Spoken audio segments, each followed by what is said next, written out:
Le 16 décembre 2017, des images de l'US Navy créent la sidération parmi la population américaine. Jusque-là classées secret défense, 3 vidéos d'objets volants non identifiés filmés par des F-18 sont révélées au public. Elles seront authentifiées par la Navy en novembre 2019. La première vidéo remonte à novembre 2004. Elle est filmée par une patrouille à proximité du porte-avions américain Nimitz. Sur ces images, un objet en forme de gélule effectue des manœuvres qui défient les lois de la physique. Ce sont les radars du navire de guerre USS Princeton qui confirment la présence de plusieurs objets ce jour-là. Une patrouille de F-18 est immédiatement envoyée sur place et filme l'un de ces objets volants non identifiés. Dans le jargon militaire et scientifique, on les appelle PAN, pour phénomènes aérospatiaux non identifiés. Dans le même temps, le très sérieux New York Times révèle l'existence d'un programme secret. Ce soir, CNN a appris que le Pentagone avait un programme de recherche secret sur les ovnis. Le programme s'appelait le Programme d'identification avancée des menaces aérospatiales, dirigé par l'officiel Luis Elizondo. Des dizaines de millions de dollars ont été alloués au programme par l'ancien leader de la majorité au Sénat, Harry Reid. À cette époque, j'étais le chef du Sénat et j'ai parlé au sénateur d'Hawaï, Daniel Inouye, et au sénateur de l'Alaska, Ted Stevens. Ils étaient tous deux représentants du comité des crédits.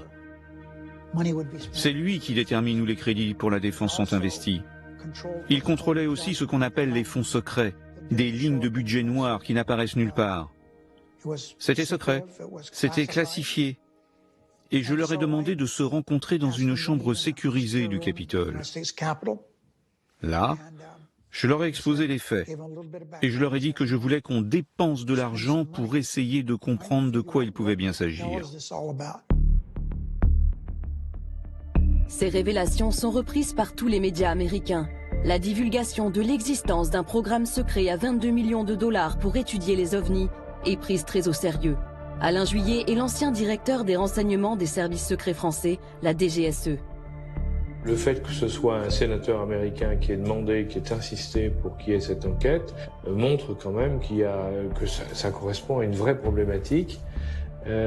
Néanmoins, les Américains, quand ils ont décidé, à la demande du sénateur de faire l'enquête, l'ont faite parce qu'il y avait déjà eu un certain nombre de problèmes sur lesquels les pilotes américains en particulier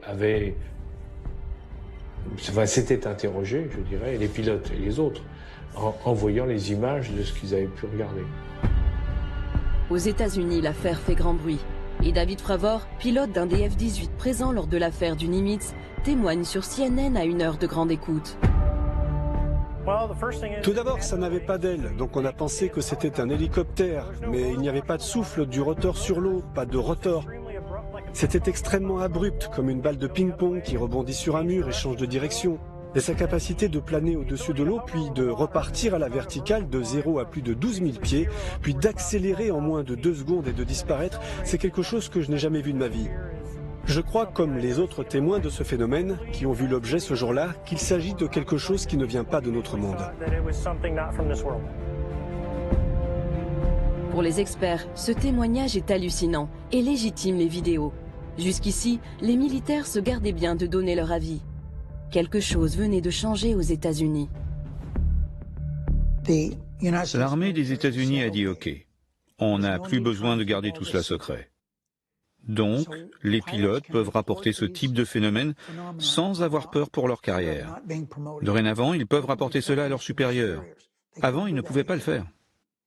Mais les Américains ne sont pas les seuls à étudier le sujet de façon sérieuse. À travers le monde, de nombreux pays ont créé des organismes ou des programmes de recherche sur les phénomènes aérospatiaux non identifiés. En France, la commission Sigma 2 examine les cas les plus crédibles comme celui de l'affaire Nimitz.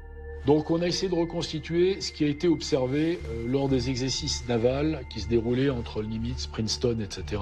Du 10 au 13 novembre 2004, un certain nombre d'observations répétitives d'écho-radars, 8 à 20, observés au-dessus des îles Catalina, sur une trajectoire sud, à 80 000 pieds et à peu près 100 nœuds. Donc 100 nœuds, c'est une vitesse qui est extrêmement basse pour un avion et qui plus est à des altitudes de ce niveau.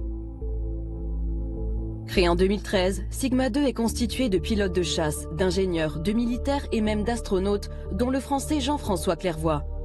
Pierre Bescon, lui, est l'ancien directeur du site de Kourou en Guyane, où sont lancées les fameuses fusées Ariane. Je ne suis pas du tout d'accord avec certains scientifiques, par exemple, qui disent « oh bon, tout ça c'est des bêtises ».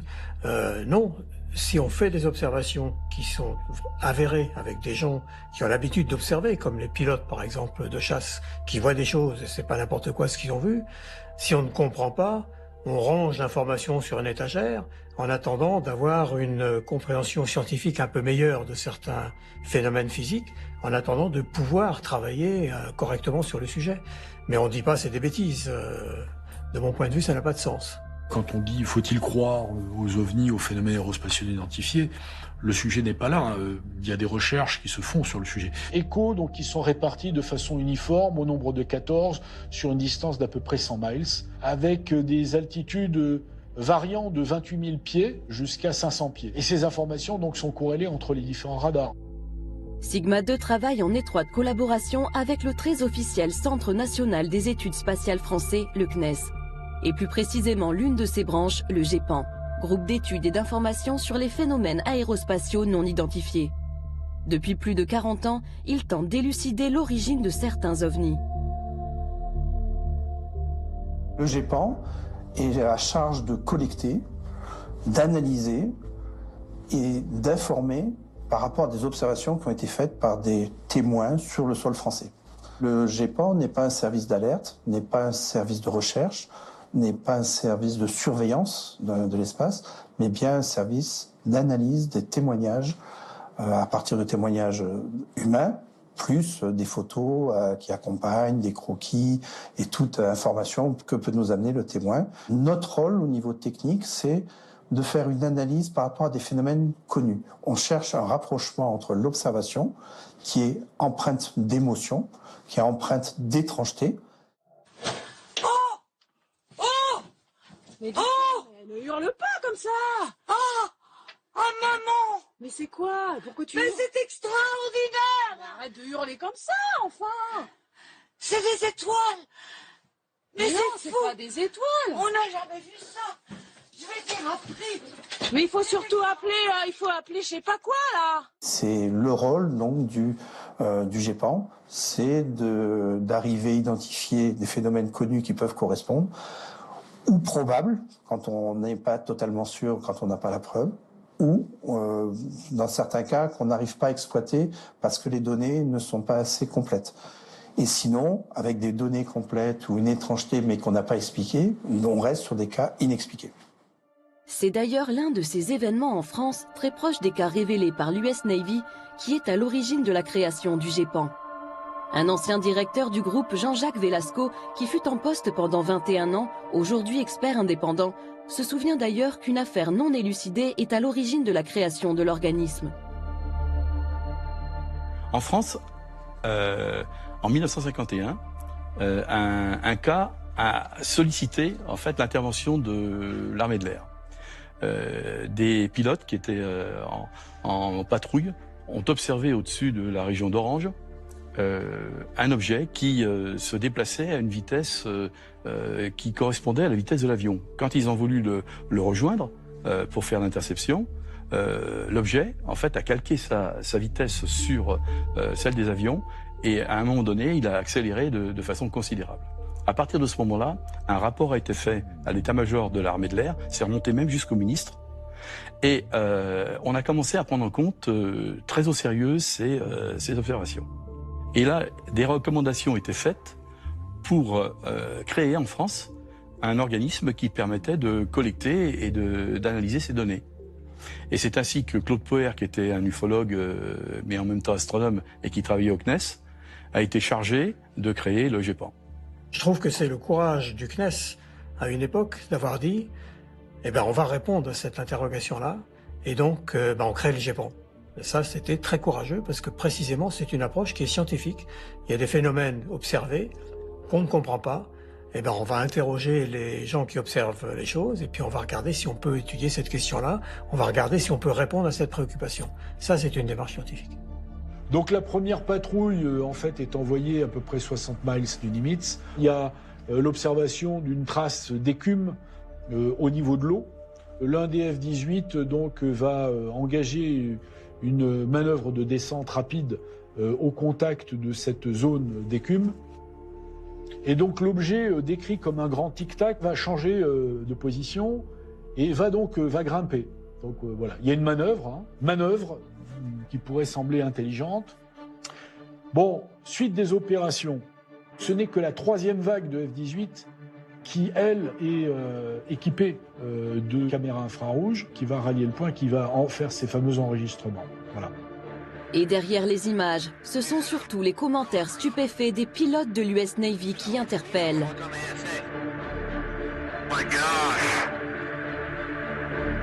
Going against the wind. The wind's 120 knots from the west. Look at that thing, dude.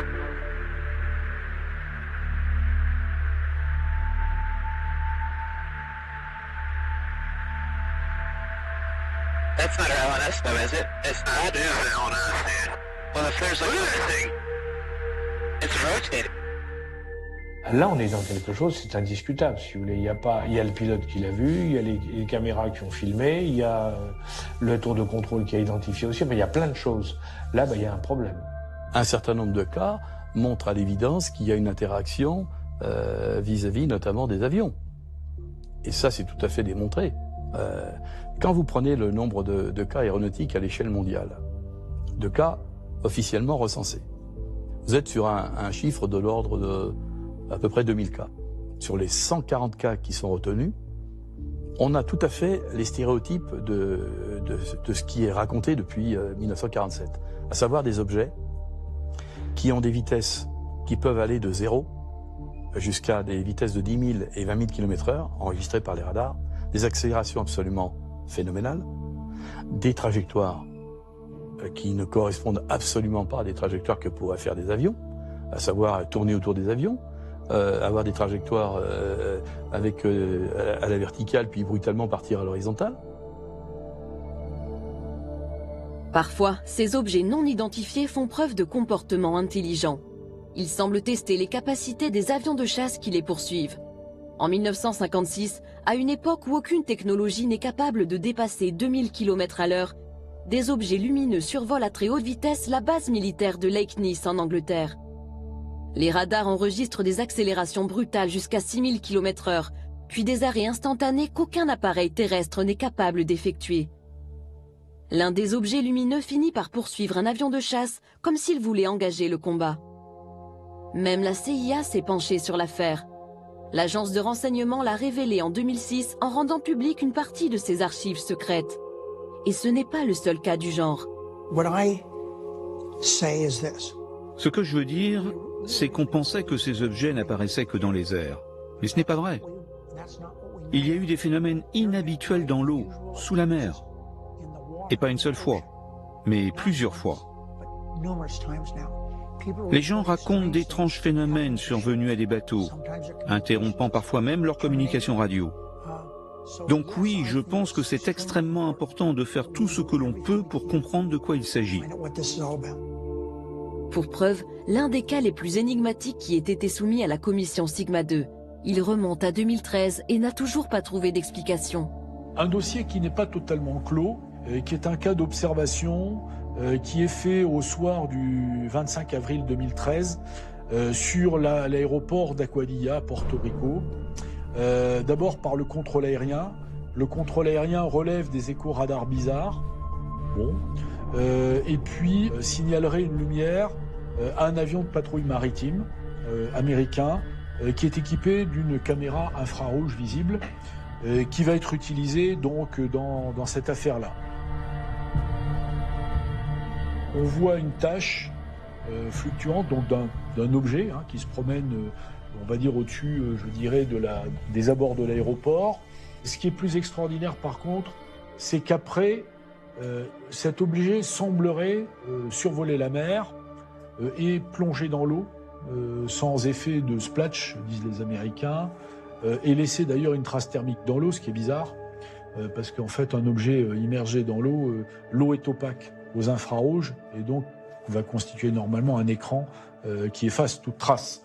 Il se trouve qu'il y a une trace résiduelle qu'on ne sait pas bien expliquer, et enfin, pour terminer, cet objet semble ressortir de l'eau et se séparer en deux. Ce cas exceptionnel a été longuement étudié par un groupe d'experts américains qui s'est procuré les images peu de temps après leur tournage. Des images réalisées à partir d'un avion des services secrets intérieurs des États-Unis. Ce cas incroyable a fait l'objet d'un rapport de 160 pages, résultat de plusieurs mois d'enquête. Ses conclusions sont claires, le phénomène reste inexplicable. En particulier, sa capacité à rentrer dans l'eau sans faire de vagues, puis à se séparer en deux, demeure un mystère scientifique et technique.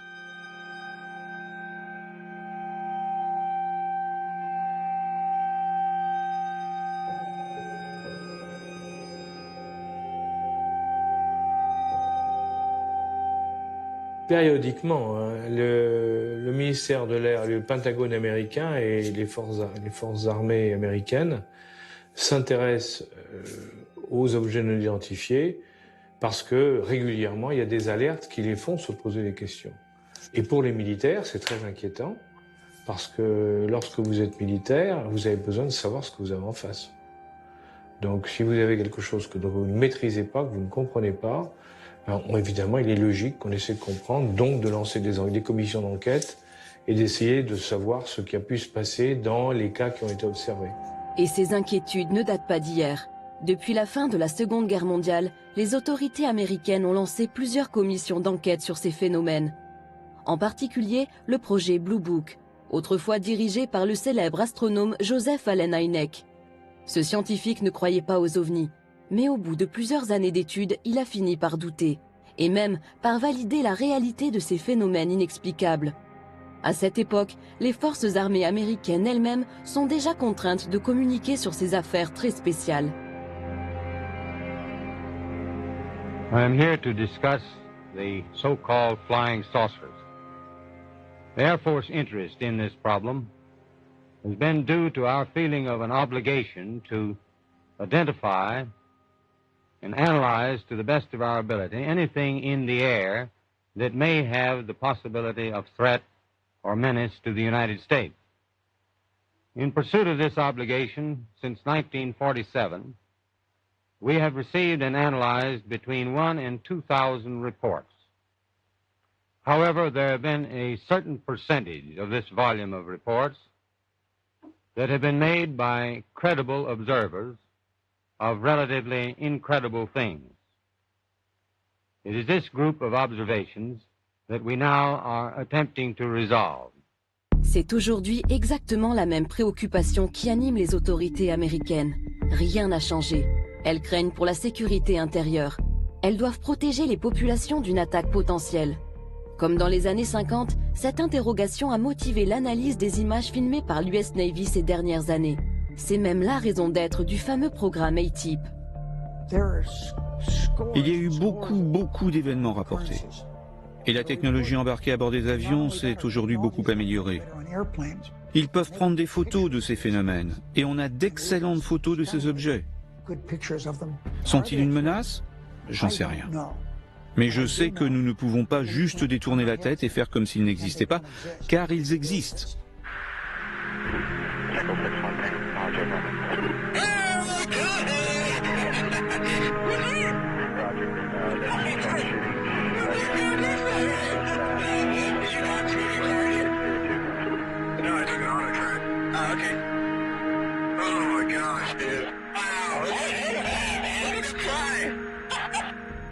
Après la Deuxième Guerre mondiale, beaucoup de gens ont pensé, les Américains pensaient que les Russes étaient derrière les objets volants non identifiés en disant eh bien, si les Russes ont trouvé de nouvelles technologies et les utilisent pour nous espionner.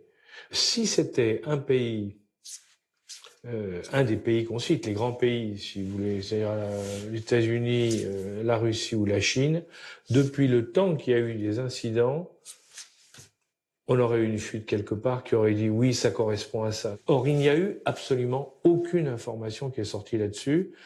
confirmant ou infirmant d'ailleurs que c'était des Russes, des Américains ou des Chinois. Pour moi, je n'y crois pas. Je pense que c'est autre chose. Autre chose, mais quoi? Si les instances au placé se posent des questions, des civils aussi cherchent. C'est justement la vocation du MUFON. Ce réseau de scientifiques et d'ingénieurs collecte depuis les années 50 une masse de témoignages sur l'ensemble du territoire américain. Il a même une antenne en France. Il dispose aujourd'hui d'un maillage considérable, un réseau d'enquêtes réparti dans chaque État. Le MUFON est pris très au sérieux, y compris par le gouvernement. C'est même l'un de leurs rapports qui a suscité l'intérêt du sénateur Harry Reid et motivé la création du fameux programme ATIP. C'est en se basant sur les données du MUFON que cette information a été utilisée pour justifier au Congrès les fonds pour le programme ATIP.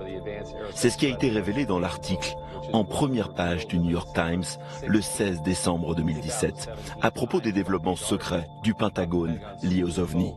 Ce sont les données du MUFON qui ont été utilisées pour justifier la mise en place de ce programme. 10 ans plus tard, quand l'histoire éclate en couverture du New York Times, c'est vraiment, selon moi, le début de la divulgation d'un vrai phénomène. Et c'est pourquoi les gens y prêtent vraiment attention.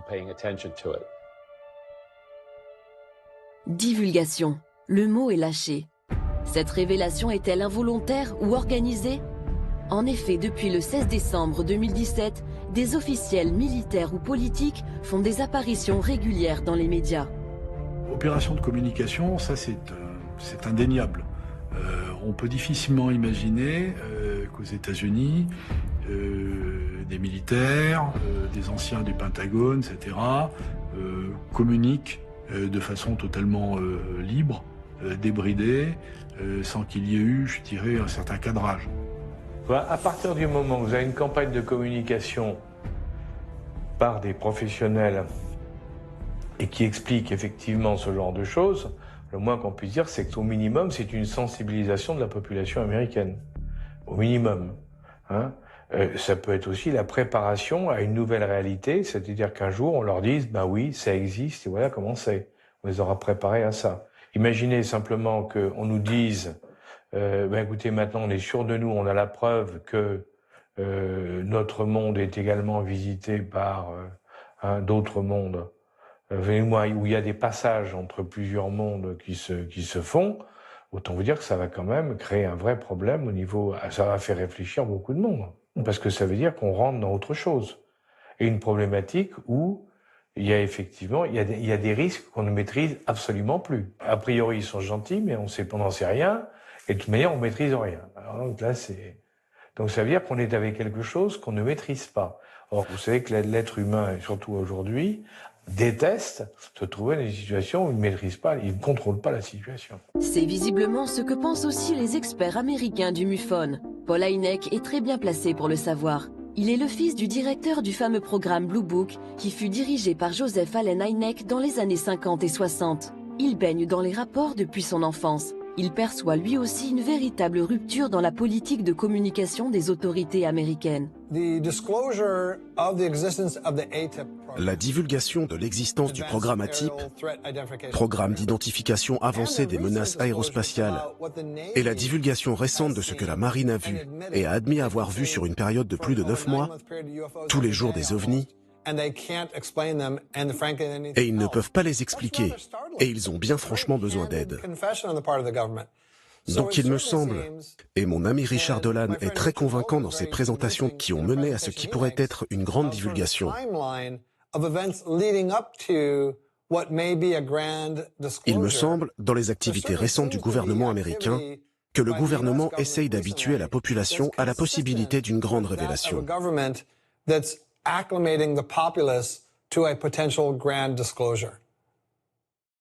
Paul Hynek et les autres membres du MUFON en sont convaincus. En 2018, ils ont même invité l'ancien directeur du programme ATIP, Luis Elizondo, qui est venu confirmer leur intuition. Je pense que la divulgation a déjà été faite. Je ne pense pas que cette révélation soit un événement, c'est un processus. Et ce processus a déjà commencé. Tout ça est vrai.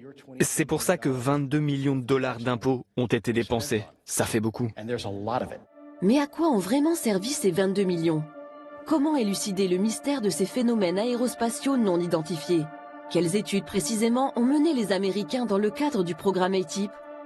Ces travaux ont été essentiellement menés par Bigelow Aerospace, une société dirigée par Robert Bigelow, un homme d'affaires aux idées bien arrêtées qui est convaincu de l'existence de la vie extraterrestre.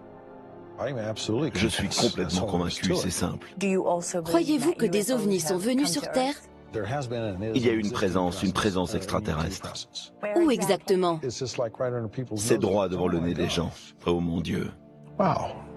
Pourquoi le sénateur Reid a-t-il décidé de travailler avec Bigelow Aerospace?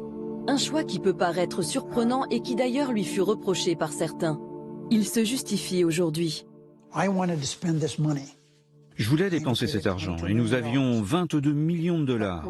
Mais on ne pouvait pas donner simplement l'argent directement à quelqu'un. Donc nous avons fait un appel d'offres auprès des sociétés intéressées. Bigelow a fait une proposition et l'armée américaine a trouvé qu'elle était la meilleure. C'est pourquoi il a eu le contrat. Il l'a eu pour plusieurs raisons. Tout d'abord, il était intéressé par ces objets depuis très longtemps. Et donc il a proposé des choses qu'aucun autre contractant ne pouvait proposer, ne serait-ce qu'en termes de bureaux et de technologie. Et il a fait une excellente proposition, et c'est pour cela qu'il a eu le contrat. Et je suis content que ce soit lui. Alors sur quel domaine la société Bigelow Aerospace a-t-elle travaillé? Sur ce document récemment déclassifié de la DIA, le département du renseignement militaire américain, on découvre les recherches menées par la firme. Au total, 38 sujets d'études très complexes qui concernent des technologies futuristes et non maîtrisées aujourd'hui. Par exemple, l'antigravitation, la propulsion nucléaire dans le spatial, la recherche des trous de verre permettant de pénétrer des univers parallèles, l'énergie négative ou encore la magnéto-hydrodynamique. Ce n'est pas un hasard si ces recherches de pointe ont été menées par Bigelow Aerospace. En 1995, avant même de fonder sa firme, Robert Bigelow crée le National Institute for Discovery Science dans le but d'élucider de nombreux mystères scientifiques, dont les ovnis. Il y investit des millions de dollars de sa fortune personnelle.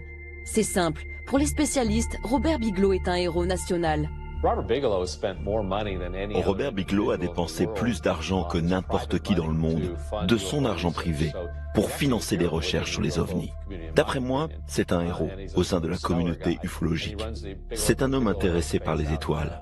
Il a fondé Bigelow Aerospace à Las Vegas, qui construit des habitats gonflables pour l'espace. Je suis heureux de savoir qu'il a du succès, qu'il travaille avec la NASA, avec le programme spatial. Je le remercie pour le temps passé ensemble. Cela nous mène dans la bonne direction en termes de divulgation et je suis très enthousiaste. Au fil des années, des personnalités sérieuses et incontestables ont travaillé auprès de Bigelow. Le docteur John B. Alexander, pilier du laboratoire de recherche militaire de Los Alamos, ou encore Edgar Mitchell, le 6e homme à avoir marché sur la Lune. Et après des années d'études, leur verdict laisse sans voix.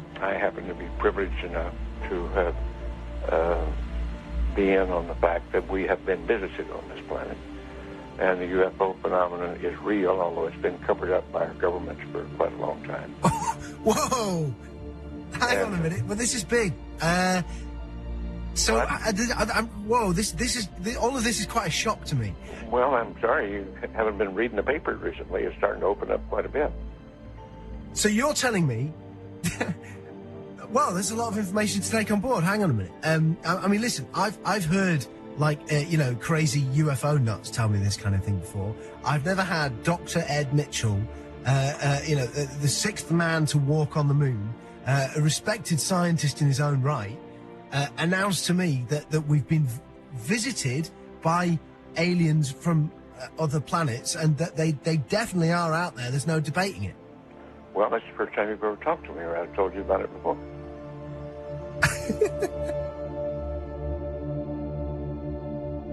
Ces observations d'OVNI n'ont pas seulement lieu aux États-Unis. Certains dossiers, y compris en France, continuent de bousculer les certitudes des esprits les plus rationnels. Et nous poussent à nous poser sérieusement la question, sommes-nous visités par une intelligence non humaine ?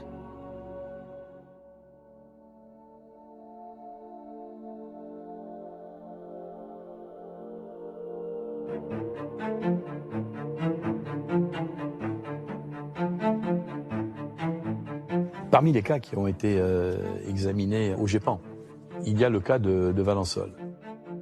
La rencontre rapprochée de Valensole est un cas extraordinaire, était un cas mondialement connu.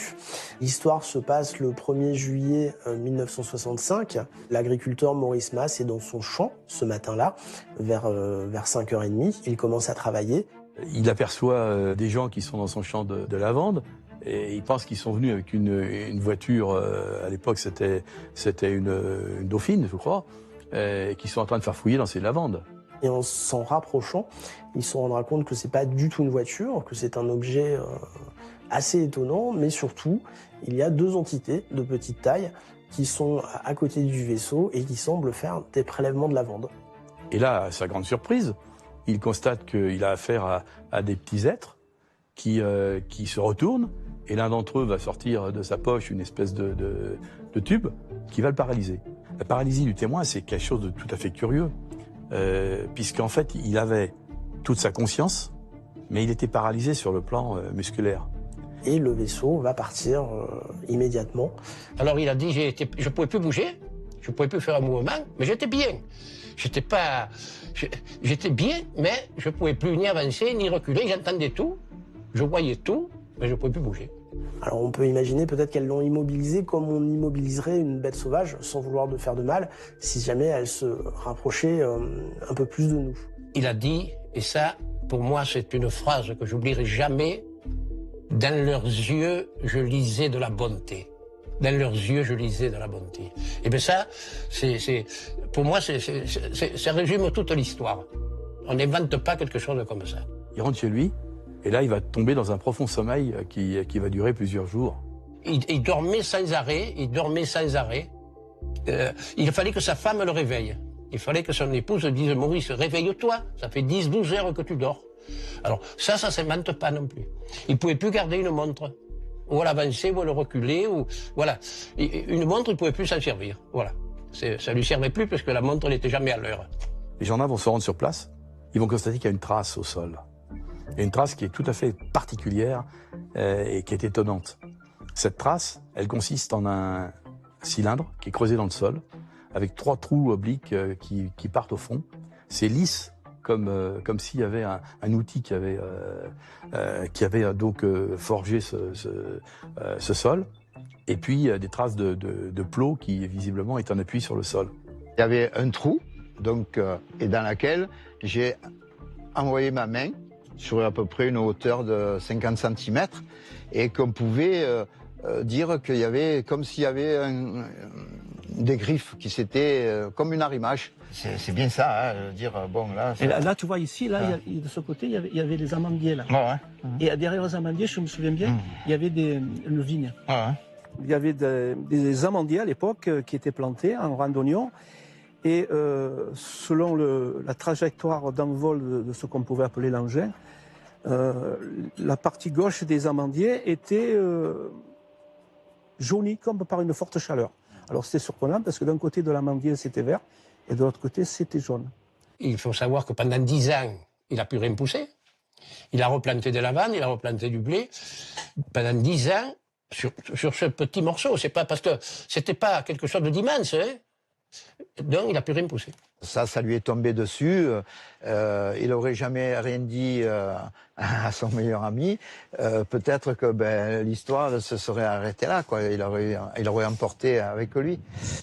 C'est la presse qui est arrivée, puis la presse locale, puis la presse régionale, puis nationale et internationale. Et à partir de ce moment-là, le monde entier est arrivé. Le petit village de Valensole est en émoi depuis 48 heures avec l'apparition d'une soucoupe volante. Je me trouve au Café des Sports de ce charmant petit village. Il fait très chaud, les joueurs de belote s'en donnent à cœur joie. Dites-moi, messieurs, le principal témoin de l'affaire, M. Masse, est parti en vacances. Est-ce que quelqu'un pourrait me raconter quelque chose? Est-ce qu'il y a quelqu'un qui a vu ou à qui on a raconté quelque chose? Allez, monsieur Moisson. Le patron de l'établissement, M. Moisson. C'est aujourd'hui... M. Masson est aujourd'hui la vedette du village. Vous fûtes en quelque sorte le confesseur de M. Masse qui était dans son champ lorsqu'est apparue cette soucoupe volante. Alors racontez-nous. Ça, la matinée, Maurice Masse est venu, c'était un ami, et il m'a raconté qu'il avait vu un engin se poser dans son champ. Et oui, il m'a dit de ne pas en parler, vu qu'il serait peut-être embêté. Ou... Et vous avez pu garder le secret combien de temps? Jusqu'au lendemain. Et le lendemain... Le matin, tout le monde, enfin, on a un peu parlé et tout le monde, Provençal est venu. Tous les journaux de la région tous les journaux de la région sont venus, voilà. Gens s'est posé là-dessus. Les empreintes sont très visibles. Sont très visibles, oui. Et ce n'est pas quelque chose qui peut être fait par des amateurs? Non, par aucun appareil connu, je ne crois pas. Est-ce que M. Mas est une personne qui s'amuse à faire des blagues de temps en temps? Non, moi, là j'ai eu l'impression que vraiment il a dit la vérité parce que vraiment il était un peu émotionné de l'engin qu'il avait vu. Hein. Cette affaire, elle a suscité beaucoup de réactions. Il y a même par exemple le professeur Yves Rocard, qui était quand même académicien, et qui s'en est occupé. Il y a beaucoup de gens qui ont, à l'époque, qui ont parlé de cette enquête. Mais ce qui est intéressant, c'est que au GEPAN, on avait les 3 rapports de Jean Hermery. Le GEPAN classe aussitôt ce dossier stupéfiant parmi les cas les plus inexplicables qui lui ont été soumis. Même le père de la bombe atomique française, Yves Rocard, se penche longuement sur l'affaire. Et justement, le nucléaire semblerait avoir un lien très étroit avec le phénomène. Les tests nucléaires, il faut le savoir, c'est quelque chose quand même qui est effrayant, parce que 540 bombes nucléaires ou thermonucléaires qui ont été balancées dans l'atmosphère, c'est énorme. Et ça correspond, dans la période entre 1960 et 1961, à une explosion tous les 3 jours, faite par les Américains ou les Soviétiques.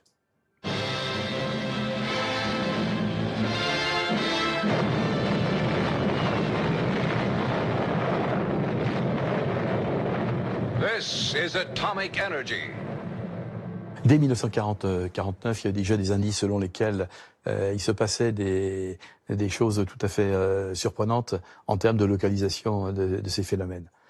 Les sites stratégiques nucléaires en particulier étaient survolés.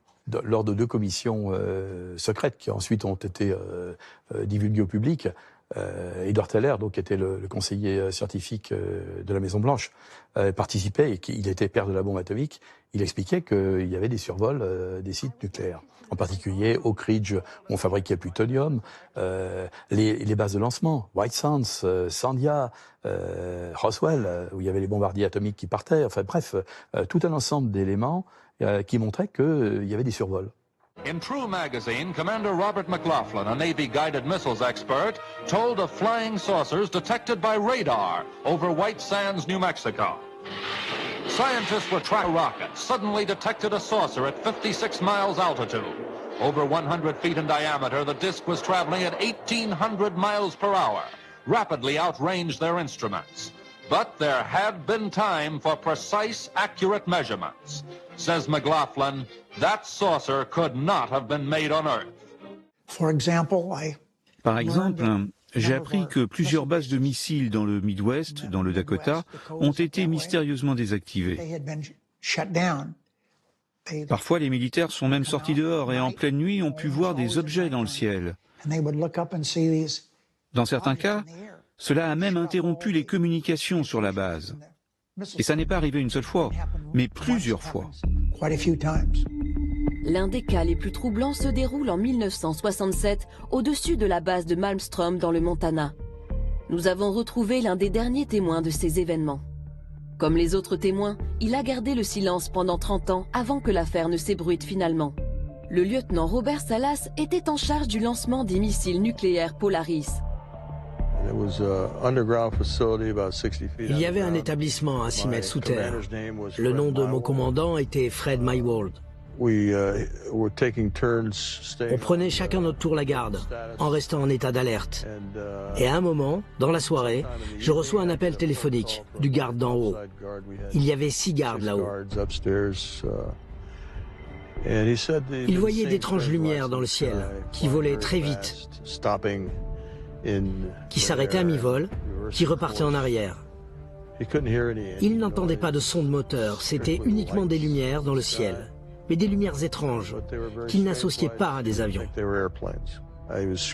Il criait dans le téléphone, balbutiant, me disant qu'il y avait une lumière rouge, orange, qui volait au-dessus de l'entrée principale. Et tous les gardes là-haut étaient prêts avec leurs armes. Et il m'a demandé ce qu'il devait faire. Bien sûr, j'étais sous le choc en écoutant ce qu'il me disait.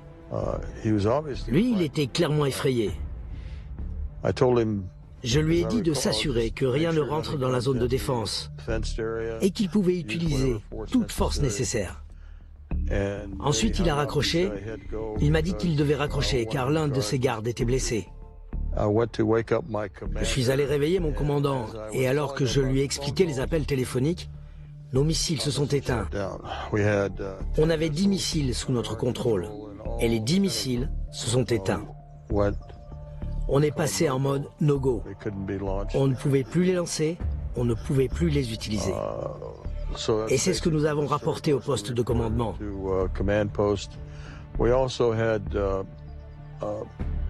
On a aussi eu des alertes lumineuses qui indiquaient qu'il y avait eu des incursions dans les silos de lancement qui étaient situés à environ 1 mile de nous. Donc j'ai envoyé des gardes là-bas pour vérifier la sécurité de ces installations et ils ont vu d'autres ovnis qui survolaient le site. Quand vous superposez les lancements, enfin les tests dans l'atmosphère, avec les cas d'OVNI, vous vous apercevez que vous avez une similitude au niveau des courbes, avec un décalage de 2 ans. C'est très curieux. Alors je ne peux pas l'expliquer, hein, simplement je constate que les 2 courbes ont la même forme et qu'elles correspondent en fait à chaque fois à des tests nucléaires. Certains vont même beaucoup plus loin et n'hésitent pas à parler officiellement d'extraterrestres en mission commandée. Paul Hellyer a été pendant 3 ans le ministre de la Défense du Canada. Pendant la guerre froide en 1961, il y a eu environ 15 ovnis en formation qui ont volé de la Russie vers l'Europe et le commandant suprême des Alliés était très inquiet. Et dans les 2 camps, on était prêt à déclencher l'arme nucléaire. Et puis les ovnis ont changé de direction pour retourner vers le pôle Nord. Donc ils ont décidé de faire une enquête qui a duré 3 ans et ils ont découvert qu'au moins 4 espèces différentes d'extraterrestres ont visité la Terre depuis des milliers d'années. Donc nous avons une longue histoire avec les ovnis. Et il y a eu une augmentation de leur activité depuis des dizaines d'années, depuis que nous avons inventé en fait la bombe atomique. Ils sont très inquiets sur le fait que nous pourrions l'utiliser à nouveau parce que l'ensemble du cosmos est connecté et cela ne nous affecte pas seulement nous, mais d'autres entités dans le cosmos. Et ils ont très peur qu'on puisse être suffisamment stupide pour utiliser à nouveau les armes nucléaires et ce serait très mauvais pour nous, mais pour eux également. Lui, il dit clairement, les extraterrestres existent, ils sont là, ils sont venus nous empêcher, etc. Moi, j'en suis pas là. Je dis simplement qu'il y a des phénomènes, des objets qui sont contrôlés et qui nous mettent en face d'un certain nombre de choses. Est-ce que c'est un signal? Je dirais simplement sur le plan scientifique, pour que les choses soient très claires. Nous, on est capable aujourd'hui, avec des satellites, de détecter des explosions de supernovas qui se trouvent à des dizaines d'années-lumière. Pourquoi une civilisation qui serait plus en avance que nous n'aurait pas la capacité de détecter des explosions nucléaires qui se produisent sur Terre? Parce que l'explosion nucléaire, elle est dans le spectre électromagnétique, elle comporte tous les éléments du spectre électromagnétique. Ça va dans tout le domaine du spectre des micro-ondes, en passant par les ultraviolets et les infrarouges. Donc par conséquent, ce signal qui est un signal artificiel, il peut être détecté de très loin. Et est-ce que ce serait en relation, effectivement, avec le fait qu'il y a eu énormément d'observations qui ont été faites au-dessus des sites nucléaires? La question demeure.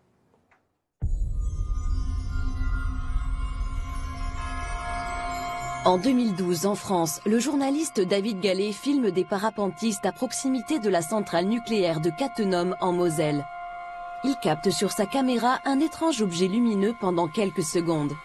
Cet objet semblerait avoir été filmé le même jour en Suisse et en Allemagne.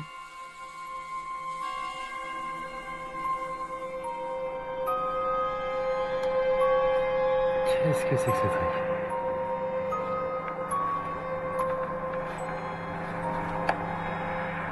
J'essaye de suivre le phénomène qui va parcourir l'intégralité de l'horizon je dirais en 20 secondes à peu de choses près. Donc qui va quand même relativement vite, 5-6 fois plus vite qu'un avion de ligne par exemple. Et puis je le suis tant bien que mal parce que ça va passer devant le soleil, c'est pas si simple que ça, parce que c'est une lumière qui passe devant le soleil, on voit plus rien, mais je le récupère. Et à la fin, le phénomène semble, en tout cas moi, ce que j'ai dans l'objectif, disparaître, s'évaporer.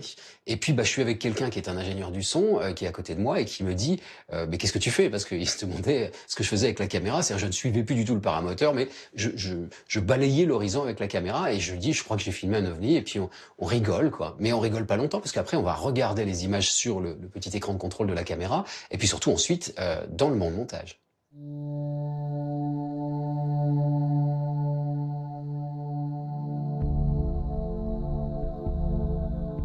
Toujours en France, Michael Vaillant, expert data consultant auprès du GEPAN depuis plus de 12 ans, fait clairement le lien entre apparition d'ovnis et survol d'installations civiles et militaires en France dans une étude qu'il a publiée sous l'égide de l'Université de Toulouse.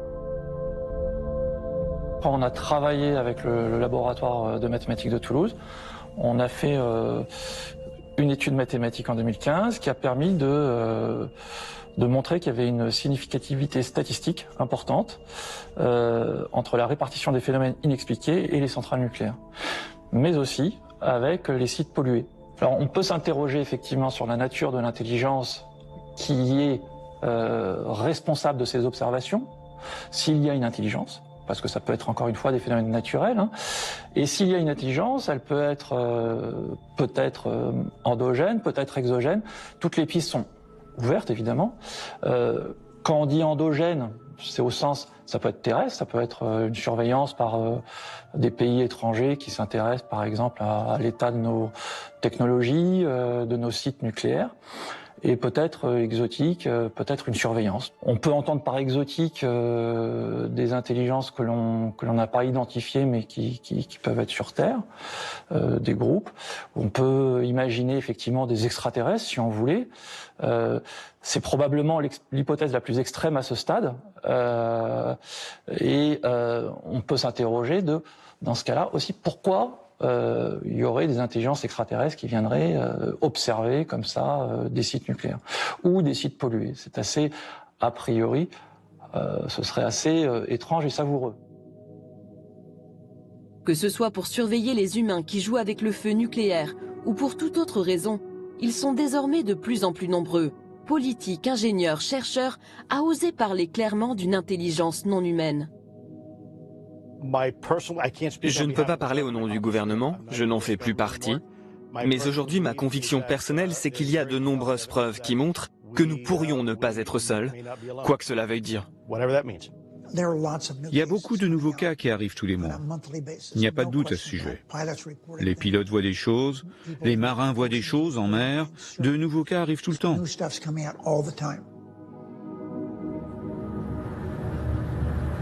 Look, nothing in the sky at all. Then all of a sudden, bam! What is that? Anybody tell me what that is? We're in the middle of the ocean. On a ferry. Nothing around. Look. Nothing around. No land, no nothing. The reason we had so much secrecy. S'il y avait autant de secrets, c'est parce que les gens ne comprenaient pas ce qui se passait. Et plutôt que d'effrayer la population, ils l'ont juste ignoré, en espérant que cela disparaisse. Mais ça n'a pas disparu. Et aujourd'hui, l'armée est obligée de faire quelque chose parce que maintenant, il y a trop d'événements.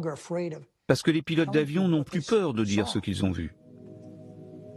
Ceux qui le prennent le plus au sérieux aujourd'hui, ce sont les scientifiques, parce qu'ils disent qu'il y a quelque chose. D'où viennent-ils, hein, et comment fonctionnent-ils?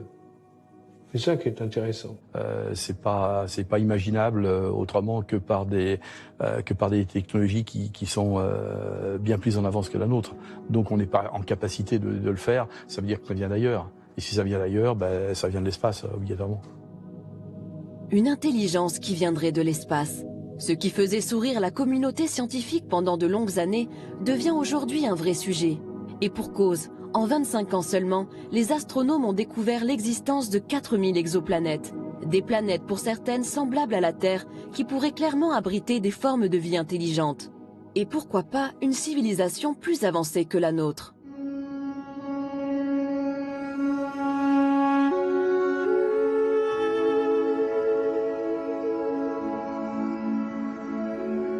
Avi Loeb est le directeur du département d'astrophysique de la prestigieuse université d'Harvard. Il est aussi le patron de 2 instituts sur les mathématiques et les trous noirs qui rassemblent de nombreux physiciens, astronomes et mathématiciens. Autant dire que c'est l'un des chercheurs les plus sérieux et respectés au monde dans son domaine. Or, avec ses équipes, il a étudié l'un des phénomènes les plus surprenants jamais observés dans l'espace proche, l'arrivée d'un objet interstellaire non identifié au comportement unique et sidérant. Son nom, Oumuamua, qui signifie en hawaïen « le messager ». Oumuamua a été découvert le 19 octobre 2017. C'est le premier objet que nous avons identifié près de la Terre et qui provient de l'extérieur du système solaire. Il était évident qu'il n'était pas tiré par le Soleil, parce qu'il allait trop rapidement près de la Terre. Au départ, les astronomes ont pensé que c'était un rocher, un astéroïde, peut-être une comète, donc on ne l'a surveillé que pendant une semaine. Ensuite, nous avons compris qu'il avait d'étranges propriétés. Il tournait sur lui-même, par exemple, toutes les 8 heures. Sa luminosité était 10 fois plus forte. Cela veut dire que sa place dans le ciel change d'un facteur de 10. Tout ce que l'on voit, c'est la lumière réfléchie. L'objet est donc 10 fois plus long que large. C'est une forme bien plus extrême que beaucoup d'objets que nous avons vus dans le système solaire. Le mois suivant, les astronomes l'ont observé un peu plus, sans y prêter trop attention. Et au mois de janvier, elle était trop mince pour être observée. Mais les observations prises plus tôt ont été analysées. Et là, on a réalisé qu'en fait, Oumuamua a dévié d'une orbite qui est orientée seulement par la gravité du Soleil. Il y a une force supplémentaire qui l'a poussé loin du Soleil. Cela aurait pu être le résultat d'un dégazage, comme on le voit avec les comètes, quand la glace à la surface de la comète s'évapore à cause de l'illumination de la lumière du Soleil. Mais dans le cas de Oumuamua, nous n'avions aucune preuve de l'existence d'une queue de comète. Il n'y avait pas de gaz autour de l'objet. Et il y avait très peu de limites. Et donc, c'est très déroutant. Qu'est-ce qui lui donne cette poussée supplémentaire? Dans un article scientifique que nous avons écrit, nous avons suggéré que peut-être cette poussée est donnée par la lumière du Soleil. Et pour que la lumière du Soleil puisse se réfléchir sur un objet et lui donner une poussée suffisante, l'objet doit être très fin, moins d'1 millimètre d'épaisseur, comme une voile sur un voilier qui serait poussée par le vent.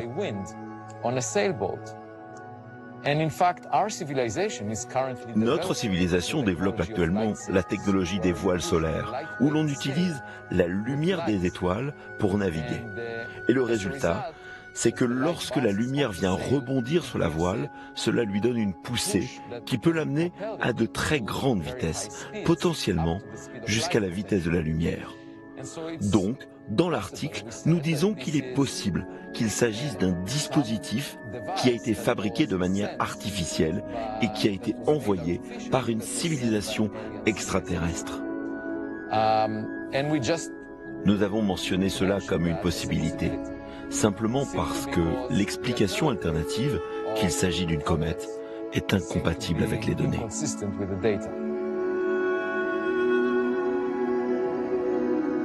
Si la voile solaire d'Avi Loeb reste une hypothèse très exotique mais probable, les technologies qui pourraient expliquer les performances inouïes de ces objets inspirent les scientifiques, les militaires et les firmes privées. Alors, y a-t-il derrière ces programmes de recherche une véritable course pour les technologies de demain? Alors, la technologie qui est utilisée par ces engins, apparemment en tout cas, est une technologie que nous ne maîtrisons pas. Parce qu'il est évident que si on trouvait la solution qui permet à un engin non identifié de se balader à vitesse zéro, à vitesse extraordinaire et à évoluer n'importe comment, il est évident que ça intéresserait tout le monde. Parce que ça changerait le rapport à l'aviation de chasse, hein, entre autres. Après tout, si on trouve quelque chose, ça peut aider la défense française. Donc on est toujours dans la même logique de dire, si on trouve quelque chose, ça peut nous aider à comprendre le phénomène et pourquoi pas à en tirer parti. Alors la firme Bigelow et le fameux programme américain à 22 millions de dollars avaient-ils pour but d'élucider ces phénomènes et technologies inconnues pour en tirer parti? Le sénateur à l'origine du programme semble l'affirmer. Est-ce que je pense que la technologie, le programme pour lequel nous avons dépensé de l'argent a aidé? La réponse est oui. Avons-nous des réponses? Oui, nous en avons, mais pas tant que ça. Moi, je m'intéresse à la science, et je pense que nous devons connaître l'origine de ces phénomènes. D'où viennent-ils? Et je pense également que nous devons être compétitifs. D'autres pays, dont la France, ont fait le travail en essayant de comprendre tout cela. Et je suis à peu près certain que la Chine également. Ainsi que la Russie, qui est dirigée par un ancien responsable du KGB, je suis certain qu'ils ont aussi fait le travail. C'est pourquoi je pense qu'aujourd'hui, nous devons le faire, ce travail, nous, les États-Unis. Dans cette compétition, les Américains semblent donc bien partis. Si l'on reprend la liste des sujets d'études de la firme Bigelow, on constate de nombreux programmes sur des thématiques non maîtrisées aujourd'hui, mais dont les applications seraient révolutionnaires. Parmi les sujets les plus sensibles, l'antigravité, ou la capacité de s'affranchir des lois de la physique et notamment de la pesanteur. Faire voler un objet sans résistance physique ou sans être attiré au sol. J'ai maintenant une quasi-certitude que dans tous les cas où on a vu quelque chose de bizarre qui a été parfaitement identifié, on a aussi bien vu qu'il y avait un phénomène, c'était en effet un engin qui ne tenait pas, qui ne fonctionnait pas avec la gravitation classique, on était dans l'antigravitation. Ça, je crois que c'est une quasi-certitude dans tous les cas de figure. Ces technologies futuristes nécessitent la conception de nouveaux matériaux. On les appelle métamatériaux. Récemment, une firme privée a signé un contrat de recherche et développement avec l'armée américaine sur ces technologies. En juin 2018, le docteur Al Puthoff, cofondateur de cette société et ancien participant du programme ATIP, fait à ce sujet des déclarations surprenantes. C'était un échantillon multicouche de bismuth et de magnésium. Cette couche de bismuth est plus petite qu'un cheveu humain. L'échantillon de magnésium fait 10 fois la taille d'un cheveu humain. Il a potentiellement été récupéré durant le rapatriement d'un véhicule spatial avancé qui se serait écrasé. À Las Vegas, au mois de juin 2018, le physicien Al Puthoff a laissé entendre que cet étrange objet de métamatériaux venait d'un crash d'OVNI. Mais il n'en est pas sûr. Puthoff et son collègue, le docteur Eric Davis, sont sur le point d'identifier un ensemble de petites pièces qui semblent au-delà de tout ce que l'humanité peut fabriquer. Cet échantillon a été créé par des couches plus fines que des microns, via un processus inconnu sur Terre et dans un but que nous pouvons seulement supposer. Aucune preuve a été trouvée que quelqu'un ait déjà créé quelque chose comme ça. Quand on en parle à des gens du domaine de la création de matériaux, ils disent qu'ils ne savent pas pourquoi quelqu'un voudrait créer quelque chose comme ça. Il n'est donc plus seulement question de comprendre l'origine des ovnis, mais bien d'en tirer parti. Ces métamatériaux présenteraient ainsi des propriétés exceptionnelles qui pourraient s'avérer très utiles et très rentables. Ils ont des métamatériaux. J'ai vu les photos. J'en ai parlé avec eux. Ils essaient de comprendre comment ça fonctionne. Il semblerait que si l'on envoie une fréquence dans ces matériaux, ils l'évitent. Enfin, c'est ce que l'on m'a dit. Je ne l'ai pas vu, je ne connais pas les détails, mais ils essayent de comprendre exactement comment ils ont été fabriqués. C'est un matériel créé avec du bismuth et c'est stratifié. Donc, c'est nouveau pour nous. Et on essaye de comprendre comment cela fonctionne. Ces savoir-faire pourraient aussi nous permettre de résoudre l'équation écologique et lutter contre le réchauffement climatique. L'énergie et le système de propulsion sont tout de suite deux choses. Parce qu'il semble y avoir ce potentiel alléchant d'énergie illimitée, gratuite, sans impact écologique qu'on pourrait se procurer. Que ce soit l'antigravité ou quelque chose même au-delà de la propulsion photonique, la téléportation ou quelque chose comme ça. Donc nous pourrions maîtriser l'univers physique comme on ne peut même pas l'imaginer aujourd'hui. Cela nous propulserait au-delà des combustibles fossiles, de l'énergie solaire et de l'énergie nucléaire vers une énergie illimitée et abondante pour tous, ce qui peut faire des choses loin au-delà de ce que nous pouvons faire maintenant.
La nature de la réalité telle qu'on a l'habitude de le concevoir. Le temps, l'espace et la matière n'existent pas en réalité telles qu'on les perçoit. Ce sont des constructions de la conscience à partir d'un champ d'information immensément plus vaste que ce qu'il est coutume d'appeler la matière ou l'espace-temps. C'est également le point de vue du célèbre astronome et spécialiste des ovnis, le docteur Jacques Vallée, un Français parti vivre aux États-Unis qui a collaboré avec le célèbre professeur Hynek du projet Blue Book. Il défend lui aussi un nouveau regard sur la physique. Désormais, pour les exigences de la nouvelle physique de 2061, nous devons d'abord reconnaître que l'univers est un sous-système d'une méta-réalité d'une structure d'information. Tout est une structure d'information et c'est simultané. Nous devrions reconnaître les dimensions comme un artefact culturel. Nous créons les dimensions car nous avons de petites bibliothèques, des coordonnées X, Y et Z, mais nous n'avons pas besoin d'élan physique. Donc nous devrions faire comme nous le sentons avec le concept de dimension dans la physique du futur. Le présent est plus que déterminé, comme le dit Philippe Guillemant. Il est déterminé depuis le passé et depuis le futur. Finalement, la conscience génère l'impression d'espace et de temps. C'est la conscience traversant ce flux d'informations et créant l'illusion de l'espace et du temps. Jacques Vallée a également travaillé avec le docteur John B. Alexander, ancien colonel de l'armée américaine qui était impliqué dans divers programmes de recherche militaire sur le paranormal. Avec Vallée, ils ont été tous deux embauchés par le milliardaire Robert Bigelow dans les années 90, lorsque celui-ci a fondé le National Institute for Discovery Science pour étudier les ovnis et les expériences de mort imminente. Selon moi, il y a une interrelation entre tout et entre bien des phénomènes. Et un des problèmes quand on étudie les ovnis, c'est qu'on a tendance à isoler les paramètres prématurément. Comme vous le savez, je me suis intéressé aux expériences de mort imminente. J'ai fait un doctorat sous la direction du docteur Elizabeth Kubler-Ross. J'ai été impliqué dans la visualisation à distance, dans la psychokinèse, la marche au feu, la cryptozoologie, peu importe le domaine. J'ai travaillé avec beaucoup de chamans dans le monde. Selon moi, ces choses sont interreliées et la conscience humaine en fait partie. Oui, on rentre dans la spiritualité. Et quand on mélange science et spiritualité, ça rend les gens très nerveux. Il y a dans ce phénomène une interaction entre la physicalité et la conscience qui est absolument fondamentale. Concernant les ovnis, il est commun de dire que ces technologies ont des milliers d'années d'avance sur les nôtres. Mais ce qu'on réalise, c'est que ce n'est pas vrai. On observe que c'est en avance sur nous, mais pas au-delà de votre capacité de la croire et de la comprendre. On croit que ce sont des choses qu'on aura dans 1000 ans, et elles sont là au bout de 50 ans. Et c'est systématique dans les observations liées aux ovnis. Je vous donne un exemple précis d'un cas rapporté par Jacques Vallée, au début des années 1900, dans l'État de Washington. Un homme est au volant de sa voiture. Un ovni apparaît devant lui, et il le décrit plus tard et il dit « C'était de forme heptagonale et je pouvais voir chaque rivet. » À cette époque, c'était très avancé. Mais une cinquantaine d'années plus tard, on n'utiliserait jamais de rivet pour voyager dans l'espace. En fait, on a affaire à des engins qui sont capables de rentrer dans notre espace-temps en provenant de l'extérieur, en provenant, on va dire, des autres dimensions. Aujourd'hui, si le principe des univers multiples reste une théorie, elle fait partie des hypothèses pour expliquer la provenance des phénomènes aérospatiaux non identifiés. C'est d'ailleurs l'un des points de recherche du programme A-Type. Ma conviction personnelle, c'est, vous savez, ce sont des théories hermétistes et ésotériques, mais elles remontent à l'origine du monde. Hein. On les retrouve dans les civilisations anciennes, on les retrouve partout, et pas seulement pas en Europe, en Égypte ou ailleurs, mais partout on retrouve la même chose. à dire que les gens vous disent il y a plusieurs mondes en définitive qui sont parallèles et qui sont juste l'un à côté l'un de l'autre. Il n'y a pas que le monde, notre monde à nous, le monde que nous percevons nous n'est pas le seul monde. Il y a plusieurs mondes qui s'interpénètrent. Après tout, c'est aussi la possibilité d'être quelque chose qui sort d'un autre monde et qui interpénètre le nôtre à un moment donné et pour un moment très court. Ça, c'est parfaitement possible. Si cette réalité existe, pourrons-nous l'appréhender concrètement? Entrer en contact avec une éventuelle intelligence venue d'ailleurs? Michael Vaillant a travaillé sur les différentes vagues d'observation des ovnis dans le passé. Ces vagues d'observation n'ont pas été très nombreuses dans l'histoire récente de l'homme, hein. Elles ont commencé après la guerre. Elles ont eu lieu sur de grandes régions du globe, à l'échelle des États-Unis par exemple, ou de l'Europe. Pendant quelques jours, semaines, des centaines d'observateurs ont pu rapporter des observations de phénomènes inexpliqués, alors que d'ordinaire, on va avoir, par exemple à l'échelle de la France, un phénomène tous les 2 jours. C'est déjà beaucoup, mais dans ces cas-là, c'est sans commune mesure. Jacques Vallée et d'autres scientifiques ont proposé ce qu'ils appellent une théorie du contrôle, c'est-à-dire que ce serait peut-être des intelligences extérieures qui seraient à l'origine de ces phénomènes, qui contrôleraient l'organisation de ces vagues. Et il y avait derrière cette idée de théorie du contrôle, l'idée d'une théorie de l'apprentissage. Peut-être que le phénomène apprend à l'homme sa présence. C'était un peu l'idée. Il y a des méthodes qu'on appelle méthodes d'apprentissage espacées dans le temps, qui vous permettent de réaliser un apprentissage, effectivement, à l'échelle d'un individu, pas d'une société, et qui vont vous permettre d'économiser l'énergie et le temps que vous allez passer pour apprendre une notion. C'est-à-dire, je suis très feignant, je veux apprendre une liste de mots, eh ben, je veux économiser mon énergie, plutôt que de répéter bêtement cette liste de mots de façon séquentielle tous les jours, je vais petit à petit espacer le temps entre mes apprentissages. Et ça suit, à ce moment-là, une loi de puissance, qui est une loi qu'on mesure à l'échelle de l'homme, qui en général est une loi en puissance de 2. C'est-à-dire le temps qui va augmenter de façon à doubler à chaque fois qu'on va vouloir refaire un apprentissage. 1, 2, 4, 8, 16, 32, etc. Et on observe ce schéma, dans certaines de ces vagues d'observation, c'est-à-dire que certaines de ces vagues d'observation sont très précisément reliées par une loi en puissance de 2,04, même précisément. Et cette précision est si importante qu'on peut se poser la question de est-ce que on peut donner une date sur la prochaine des vagues. Voilà.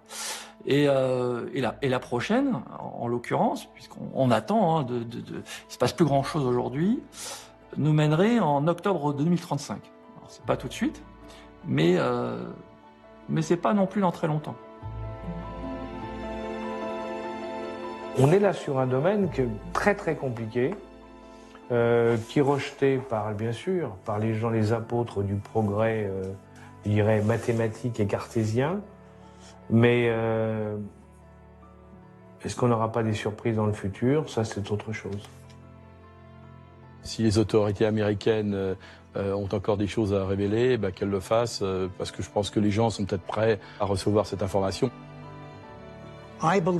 Je pense sans aucune hésitation que les recherches scientifiques sur ces objets volants non identifiés sont vraiment bonnes pour l'humanité. Pas seulement pour les États-Unis, mais pour le monde entier. Je pense que s'il n'en tenait qu'à moi, ce que je ferais avec les autres pays travaillant là-dessus, eh bien, c'est de se rencontrer, de partager les informations.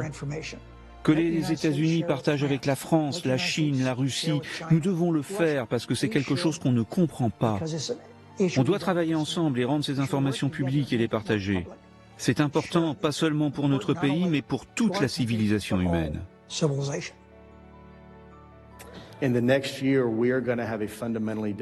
Dans l'année à venir, nous aurons une conversation fondamentalement différente de celle que nous avons aujourd'hui. Je pense qu'il y aura une plus grande adhésion du public pour tout ce qui a été divulgué récemment, et cela nous aidera à mieux comprendre ce que nous voyons. Il faut dire que ça apporterait des bouleversements au niveau de nos sociétés très importants. Ça remettrait en cause un certain nombre de choses sur le plan philosophique, sur le plan religieux, sur le plan même de la science. Peut-être qu'en 2035, les connaissances de l'homme sur le sujet étant stabilisées, on pourrait peut-être avoir un contact. Un contact, sachant qu'une idée qui a été avancée, derrière ces vagues aussi, et derrière cet apprentissage, ce serait d'éviter ce qu'on appelle un ethnocide culturel. C'est-à-dire d'éviter que l'homme soit totalement pris au dépourvu et choqué par la découverte d'intelligence ou de phénomènes de nature extraterrestre. Je pense qu'à l'échelle de 10 ans, on aura, même très certainement avant, découvert la vie dans le système solaire. Pas intelligente, mais au moins la vie. Et ça permet, ne serait-ce que ça, de poser les briques, en tout cas les fondations d'un édifice intellectuel qui permet de s'interroger plus loin. En tout cas pour le scientifique, qui permet d'oser penser qu'il y a peut-être, au-delà de la vie, une vie intelligente. Et donc ça fait progresser aussi les mentalités. Ces sujets vont devenir de plus en plus mainstream, c'est ça que ça veut dire. Il y a plus de planètes comme la Terre qui sont habitables dans le volume observable de l'univers qu'il n'y a de grains de sable sur toutes les plages de la Terre. Pour moi, il semble très raisonnable de chercher d'autres civilisations. Pas forcément ici sur Terre, pas forcément dans le système solaire, mais bien plus loin que cela, et en faire un sujet central pour nos futures recherches. Parce que les conséquences au fait de trouver des preuves de la vie là-haut seraient phénoménales. Ça changerait la conception que nous avons de notre place dans l'univers. Ça nous apprendrait des choses sur des technologies avancées que nous n'avons jamais rêvé de développer.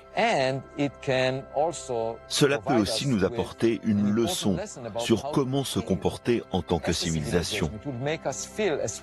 On se sentirait comme une équipe qui apprend d'une autre équipe qui a traversé un processus similaire à nous dans le passé. A dot is all. A dot is all, it is us, both in the past and in the future. A dot is nothing, it is you. Unseizable, a mere step. Bodies and electrons racing. A dot is a mere moment, a crossroads. Hypothetical journeys. Never to cease, to leave, to return, to hope and to rise. To start over. So soon, to doubt, however, invisible or immense, which however move the clock of our thoughts. On se trouve devant un phénomène qui contrôle la réalité du témoin. Donc le problème, c'est que le témoin nous raconte un truc auquel on ne peut pas croire parce qu'il faisait partie du phénomène à ce moment-là. C'est-à-dire le témoin vraiment rapproché. On se trouve un petit peu, si vous voulez, l'analogie qui me plaît beaucoup, c'est le cinéma. Si vous interrogez, vous voyez 100 personnes qui sortent d'un cinéma, vous leur demandez ce qu'ils ont vu Godzilla. Bon, ils sont tous d'accord sur l'existence de Godzilla. En fait, le Godzilla en question, c'était juste une projection sur un écran. La vraie technologie, elle était derrière eux, c'était le projecteur. Moi, je veux rencontrer le projectionniste.